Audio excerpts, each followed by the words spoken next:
Every week we have a segment called The Why by my good friend Evan Koslof, and we are in fact friends. This is where we answer all the questions that we have but rarely get the answers to. So today we're talking about an expression you've heard hundreds of times: drain the swamp. Evan looked into it.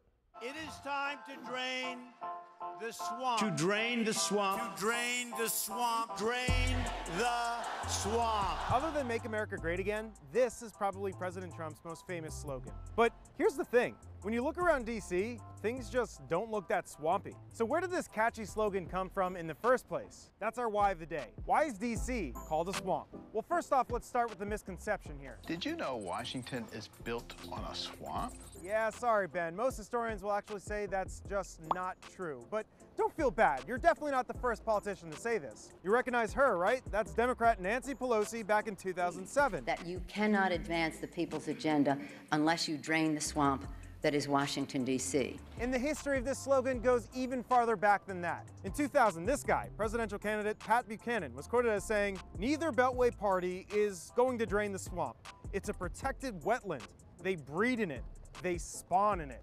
Now that is a visual. Then there was the 80s and Ronald Reagan. He spoke of draining the swamp from bureaucracy in the federal government. Turns out the first reference we could find was from the great state of Wisconsin. And get this, it was a socialist named Winfield Gaylord. He wrote this letter in 1903 to the Oshkosh Daily Northwestern, saying, quote, "Socialists are not satisfied with killing a few of the mosquitoes which come from the capitalist swamp. They want to drain the swamp." And yet this doesn't explain why DC was the target of this expression. As we've mentioned, DC was never and remains not a swamp. Well, it turns out it all comes down to semantics. You see, DC has always been surrounded by rivers, which have these marshy areas. And just imagine what would start to happen when they start knocking down trees and getting rid of vegetation to construct new buildings. Well, of course, the water had no place to go, and so there would be a lot of standing water.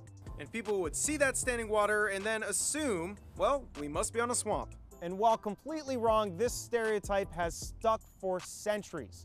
Plus, how better to criticize Congress than by calling them a bunch of mosquitoes and making DC their swamp? So maybe it's not fair, but that's why DC is called a swamp.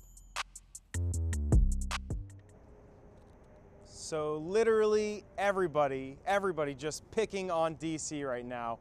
You know, I talked about socialists and then of course the modern day Republican Party using it. Also labor leaders in 1910, somebody named Mother Jones was quoted as saying that, drain the swamp. So clearly just everybody wants to pick on DC. Do you have a why question you want me to answer? You can contact me on Twitter at @eKoslof, on Facebook at Evan Koslof Reporting, or you can just shoot me an email, ekoslof@wusa9.com. So Reese, send it back to you. That's the origins of Drain the Swamp. DC is just getting picked on. All right, thanks so much, Evan. And I'm shocked we haven't gotten a club called Drain the Swamp yet. I think it would do well.